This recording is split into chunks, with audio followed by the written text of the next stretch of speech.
warahmatullahi wabarakatuh. Apa kabar Anda semua? Kembali berjumpa dengan saya, Hersbino Arif dari Forum News Network.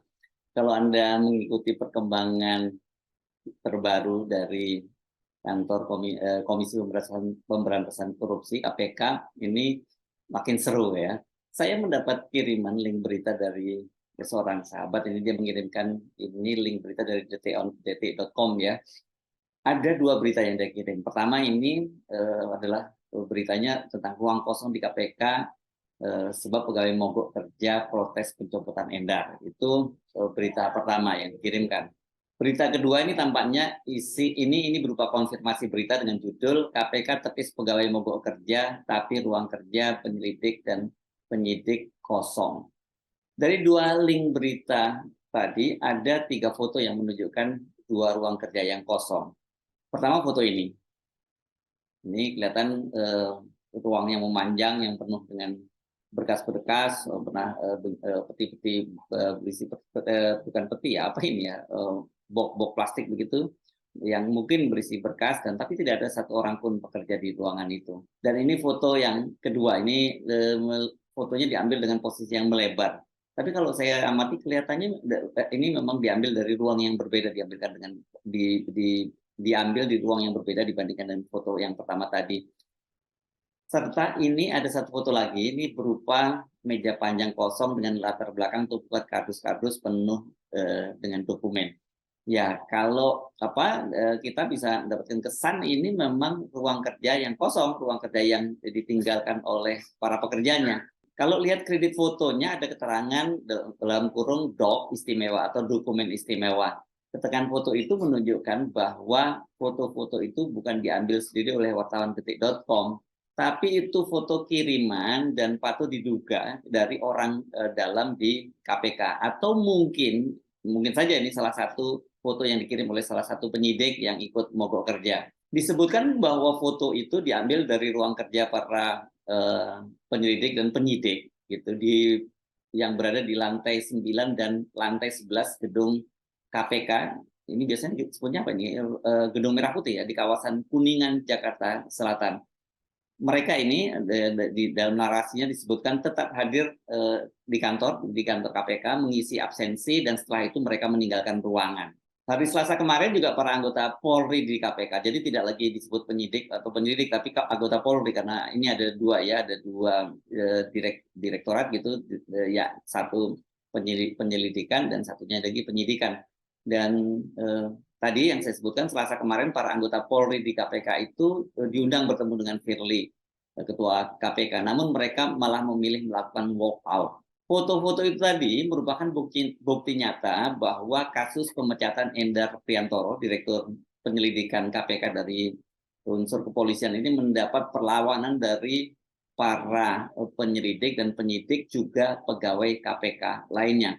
Foto-foto itu tampaknya merupakan kontra narasi dari pernyataan juru bicara KPK sebelumnya Ali Fikri yang membantah adanya pemogokan di KPK menyusul pemecatan Brigjen Endar Priantoro oleh Sekjen KPK Cahya Harefa. Untuk pemecatan itu, para pendidik dan penyidik dari kepolisian membuat surat terbuka kepada pimpinan KPK dan juga mereka menyatakan akan mengancam akan melakukan mogok kerja. Namun yang pertama kali muncul ke publik itu sampai kemarin itu hanya surat terbuka, belum ada foto-foto yang pemogokan itu. Dalam surat pernyataan yang beredar luas di publik, para anggota Polri di KPK menyatakan mereka menghormati keputusan diambil oleh Polri dan KPK selama itu berdasarkan norma, aturan, dan tidak ditumpangi oleh kepentingan. Namun para anggota Polri di KPK ini berpesan agar lembaga anti rasuah itu memperhatikan dampak moral dan psikologis pegawai yang dikembalikan ke institusi atau lembaga asalnya. Hal ini dikarenakan sejatinya PNJD atau dalam kurung pegawai negeri yang dipekerjakan bukan hanya perorangan namun juga merupakan representasi dari lembaga asal. Mereka meminta agar KPK dan Polri memperhatikan pasal 5 PP nomor 103 tahun 2012 nomor 6 yang berbunyi masing-masing pimpinan instansi asal dan pimpinan komisi wajib berkoordinasi serta pasal 5 Peraturan Pemerintah nomor 103 tahun 2012 nomor dalam kurung 7 yang berbunyi komisi dapat mengembalikan pegawai negeri yang dipekerjakan pada komisi sebelum masa penugasan 4 tahun berdasarkan evaluasi, pertimbangan, dan persetujuan pimpinan komisi dan pimpinan instansi asal. Jadi ini harus persetujuan dari pimpinan KPK dan pimpinan instansi asal. Dalam hal ini ada beberapa instansi, salah satunya adalah kepolisian. Jadi nggak boleh main kembalikan begitu saja. Dan mereka mengancam, maksud saya, minta dikembalikan ke kepolisian jika KPK tetap mencopot Brigjen Endar Priantoro. Kami siap dikembalikan ke institusi asal karena kami melihat perlakuan terhadap pejabat eselon 2 dan komunikasi antar lembaga yang buruk, sehingga berpotensi mencederai marwah lembaga / institusi asal kami. Selain itu mereka juga mengancam akan melaporkan KPK ke pimpinan KPK, maksudnya ini ke Dewan Pengawas KPK. Kami akan melaporkan dan meminta Dewan Pengawas KPK untuk melakukan pemeriksaan dan audit terhadap pemberhentian Direktur Penyelidikan yang dilakukan secara sewenang-wenang. Surat terbuka ini jelas tidak main-main dan bisa membuat KPK lumpuh. Nih, kalau mereka rame-rame kembali ke instansi asalnya, instansi kepolisian, ya siapa yang akan melakukan penyelidikan dan penyidikan lagi? Ada beberapa penyidik dari instansi lain, tapi saya kira tetap saja backbone-nya, tulang punggungnya ya dari kepolisian. Sebelumnya, juru bicara KPK Ali Fikri itu membantah adanya pemogokan. Menurutnya, KPK itu banyak menangani kasus, termasuk juga kasus-kasus di beberapa daerah. Pemeriksaan saksi banyak di sejumlah daerah, ujar Ali Fikri. Dengan kata lain, Ali Fikri ingin menyampaikan ruangan yang kosong itu bukan karena ditinggal mogok kerja, tapi mereka sedang melakukan tugas, melakukan pemeriksaan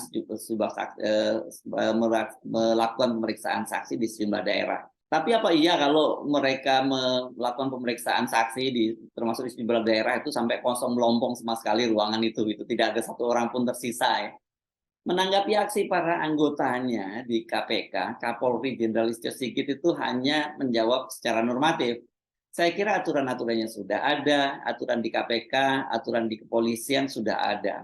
Tentunya kita taat azas. Kendati normatif, tapi sikap Kapolri ini jelas, harus ikut aturan main ya. Dan selama ini apa yang dilakukan oleh Ketua KPK Firly Bahuri ini nggak mengikuti aturan main ya, bahkan terkesan dia bersikap arogan dan tidak menghormati lembaga kepolisian karena Endar Priantoro yang jelas sudah diberikan surat penugasan oleh Kapolri ditolak dikembalikan malah kemudian sampai dipecat gitu ya. Sikap Kapolri dalam kasus pengembalian dan disusul pemecatan Brigjen Endar Priantoro ini juga cukup jelas. Dia memerintahkan Endar tetap bertahan di KPK dan tetap menjadi Direktur Penyelidikan. Kapolri juga mendukung langkah Endar melaporkan Firly dan Sekjen KPK Cahya Harefa ke Dewan Pengawas. Di luar gonjang-ganjing di internal KPK, sekarang ini tentu saja publik jadi bertanya-tanya, bagaimana dong kalau gitu kelanjutan dari kasus Formula E? Sebab kan gonjang-ganjing di KPK ini kan dipicu oleh sikap Firly Bahuri yang tetap memaksakan kehendaknya ingin meningkatkan status penyelidikan menjadi penyidikan, atau bahasa mudanya ingin mentersangkakan mantan Gubernur DKI Jakarta Anies Baswedan. Firly ngotot, Firly bersama pimpinan lain ngotot, tapi ditolak oleh pimpinan yang lainnya juga dan juga para penyidik. Dan mereka ini, para penyidik ini kan alasannya cukup kuat karena memang belum ada dua alat bukti yang kuat sehingga bisa menjadi dasar kasus itu ditingkatkan dari penyelidikan ke penyidikan. Endar bersama mantan Deputi Penindakan Irjen Polisi Karyoto yang kini telah menjadi Kapolda Metro Jaya itu berada dalam barisan penyelidik yang menolak keras keinginan Firly. Keduanya seperti kita ketahui semua kemudian dikembalikan atau disingkirkan tepatnya oleh Firly dengan cara tadi dikembalikan ke Polri. Urusan Karyoto ini sudah aman karena dia dipromosikan oleh Pak Kapolri, dia menjadi Kapolda Metro Jaya. Nah, yang bikin heboh itu adalah Endar. Karena Endar kemudian dikembalikan lagi oleh Kapolri untuk tetap menjabat sebagai Direktur Penyelidikan.